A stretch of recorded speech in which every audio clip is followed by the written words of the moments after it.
அனைவருக்கும் வணக்கம். இன்னைக்கு அயன் பாப்பாக்குடி அரசு பள்ளிக்கு வந்திருக்கேன். இன்னைக்கு வந்து ஸ்டூடெண்ட்ஸ் எல்லாமே சந்திச்சு அவங்க இன்னைக்கு எப்பயுமே இந்த ஸ்கூல்ல வந்து சென்டம் வாங்குவாங்க எல்லா ஸ்டூடெண்ட்ஸுமே அப்படின்னு சொல்லியிருந்தாங்க. அதனால அவங்க ஸ்டூடெண்ட்ஸ்ல வந்து இன்னைக்கு என்கரேஜ் பண்ற விதமா அவங்க எல்லாருக்குமே ஒரு எங்களால முடிஞ்ச கிஃப்ட்ஸ் கொடுத்து, அதே மாதிரி ஸ்கூலுக்கு வந்து ஃபேன்ஸ் எல்லாம் கேட்டிருந்தாங்க. அதனால தேசிய முற்போக்கு திராவிட கழகமாக அந்நியார் காணிக்கு இன்னைக்கு வந்து ஃபேன்ஸு எல்லாமே இந்த ஸ்கூலுக்கு நாங்கள் கொடுத்துருக்கோம்.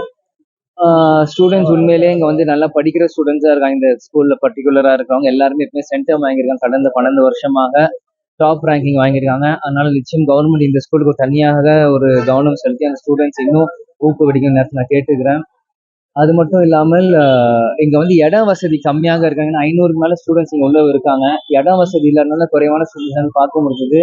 அதுக்கும் ஏதாச்சும் வழி பண்ணணும் இந்த மாதிரி அவங்க கேட்டுக்கிறாங்க. அதே மாதிரி அதே நேரத்தில் அரசு நேரத்தை அதையும் நான் வலியுறுத்துறேன் நேரத்தை நான் கேட்டுக்கிறேன். இன்னும் நான் பார்க்கல, இல்லை பார்க்கலைங்க நான். விஜய் அரசியல் போடுறாங்க. அரசியல் அடுத்த தேர்தலில் உங்களோட கூட்டணி இன்னைக்கு நீங்க பாத்தீங்கன்னா விஜய் அண்ணா வந்து ஒரு மிகப்பெரிய ஒரு பிலிம் ஸ்டார், எந்த மாற்று கருத்துமே இல்லை. ஆனா இந்த கேள்வி நீங்க வந்து தேசிய முற்போக்கு திராவிட கழகம் வைக்கும் போது, தேசிய முற்போக்கு திராவிட கழகம் 20 வருஷம் பழமையான கட்சி. இன்னைக்கு விஜய் அண்ணா கட்சி ஆரம்பிச்சு அவர் வரும்போது அவரோட என்னென்ன பண்றாரு, என்னென்ன கொள்கைகள், மக்களுக்கு என்ன செய்யறாரு, மக்கள் எப்படி ஆதரவு கொடுக்குறாங்க, அது எல்லாமே பார்த்துதான் அடுத்த கட்டான நடவடிக்கை எங்களால சொல்ல முடியும். ஏன்னா அவர் மாநாடுக்கு பல பிரச்சனைகள் இருக்கு, இன்னும் அவர் கட்சி ஆரம்பிக்கல, ப்ராப்பர் 100% கொடியை விட்டுருக்காரு, சொல்லியிருக்காரு. எல்லாமே ஆரம்பிச்சதுக்கு அப்புறம் நம்ம இதை பத்தி பேசுவோம். வந்து மாநாட்டுக்கு பிறகு விஜய் கூட்டணியா இல்லையா அப்படின்னு தெரிவிப்பு வந்திருக்காங்க. மாநாட்டுல என்னென்ன முக்கியமான விஷயங்கள் சொல்ல போறாருன்னு தெரியல. என்ன நடந்து முடிஞ்சதுக்கு அப்புறம் கூட்டணி உறுதிப்படுத்தப்படுமா? எங்களோட கூட்டணி வைக்கிறதா அவர் கட்சி ஆரம்பிக்கிற மாதிரியே நீங்க கேள்வி கேட்குறீங்க. அவர் மக்களுக்கு நல்லது செய்யணும் தான் அவர் கட்சி முதல்ல அவர் மக்களுக்கு என்ன செய்யறோம்னு முதல்ல பார்க்கட்டும். அதுக்கப்புறம் தேசிய முற்போக்கு திராவிட கழகத்துல வராரா, இல்ல தனித்து நிக்கிறாரா, திமுக போறாரா, அதிமுக போறாரா, சீமானா கிட்ட போறாரா, இல்ல எங்க போறாரு அவருக்கும் தெரியாது. அதனால முதல்ல 1 by 1 அவர் பண்ணட்டும். இன்னைக்கு நான் வந்து எங்க கட்சி நிகழ்ச்சிக்காக நாங்க வந்திருக்கோம். இதை வந்து இன்றையோ நேற்றோ பண்ணல. அண்ணன் கேட்ட கோட் படம் பார்க்கல உடனே அதை ஹெட்டிங்கா போட்டுருவீங்க. ஏன் இதை சொல்றேன்னா, பல மாசம் முன்னாடி எங்க டேட் கொடுத்துட்டாச்சு. 4ஆம் தேதியில இருந்து நான் எல்லா பக்கமும் திருவள்ளூர்ல இருந்தேன், இன்னைக்கு மதுரையில இருக்கேன், நாளைக்கு ஊட்டிக்கு போறேன். என்னோட ஸ்கெடியூல் ஒரு 3 மாசம் முன்னாடியே இது பண்ணனால என்னால பார்க்க முடியல அந்த படமையும். ஆனா அப்பாவோட காட்சிகள் எல்லாமே எனக்கு போன்ல, இன்ஸ்டாகிராம்ல, ஃபேஸ்புக்ல, ட்விட்டர்ல எல்லாருமே அனுப்பிச்சிருந்தாங்க. அந்த சவுண்ட், அந்த வீடியோ பார்க்க உண்மையிலேயே எனக்கே புல்ல அரிச்சது. போன்ல பார்க்க எனக்கும் படம் பார்க்க ஆர்வம் இருக்கு.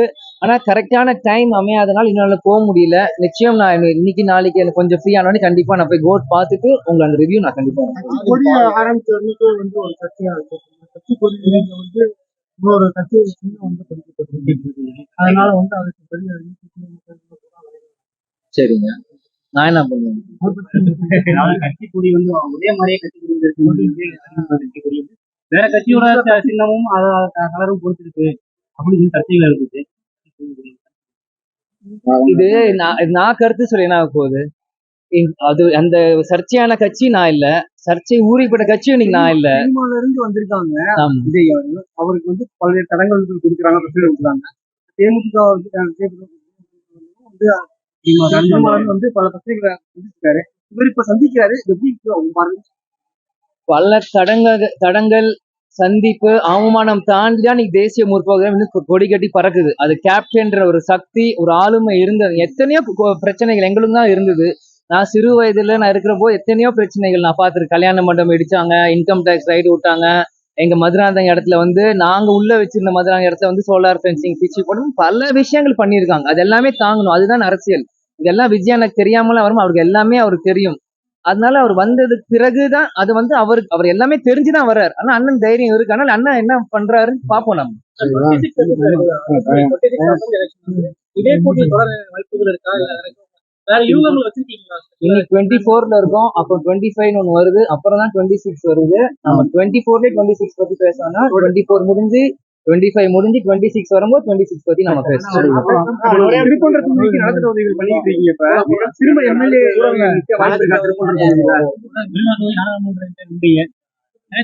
சட்டமன்ற தேர்தல் நீங்க திருப்பரங்குன்றம் தொகுதிக்கு எம்எல்ஏ கரெக்டா நிற்பீங்களா?